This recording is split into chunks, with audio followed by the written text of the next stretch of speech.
जय जगन्नाथ। निरंजन पट्टनायक को मुख्यमंत्री हेबार ऑफर आज्ञा एबे नुहे 1990 दशक तांकु मुख्यमंत्री हेबार ऑफर मिलता।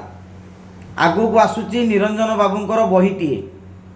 बहीर ना होची समय साक्षी जड़े साधारण ओडियार कथा।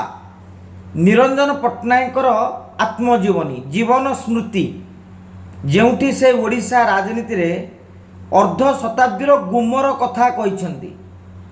जानकी बाबू तृतीय थर मुख्यमंत्री हेबार नथिला एमिति भी लिखिछंती। अंजना मामला रे एडवोकेट जनरल को बाहर करिया पई निरंजन बाबू बार बार प्रस्ताव देइथिले भी ताकू जानकी बाबू प्रत्याख्यान कर देइथिले। जानकी बाबूंकर तृतीय पाळीर शासन रे से केवल हाईकमांड को खुशी करिवारे लागि पड़िथिले एवं सेबेठारु कांग्रेसर पतन आरंभ होला। अर्थात परोक्ष रे जानकी बाबू को कांग्रेस पतनर अन्यतम कारण बोली दर्शा जाइथिबा चर्चा होउछि। गोटे गणमाध्यम रे मध्य ए खबर प्रकाश पाई सारिछि एवं से बही आम ओडिशा पक्षरु प्रकाश करा जाइछि।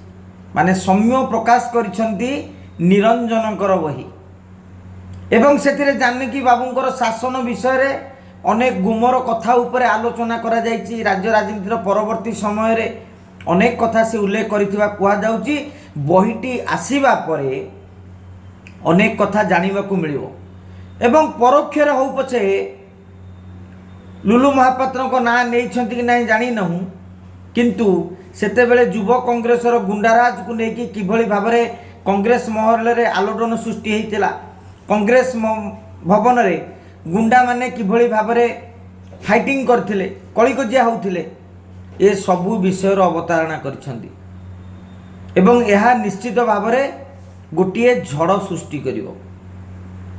आपण माने लक्ष्य करिथिबे बर्तमान जो राजनेता सक्रिय अछंती सेमानक मध्यरु 55 कानून को पॉलिटिकल बहीटीए लिखिछंती। दामबाबूकर बही दामराउतुंकर बही अधारे अटकी जाइछि। जानकी बाबूंकर बही मध्य अधारे अटकीछि। विश्वभूषण हरचंद्रक बही अनेक प्रसंग छाड़ी हो जाइछि कारण छोटिया बहीटीए।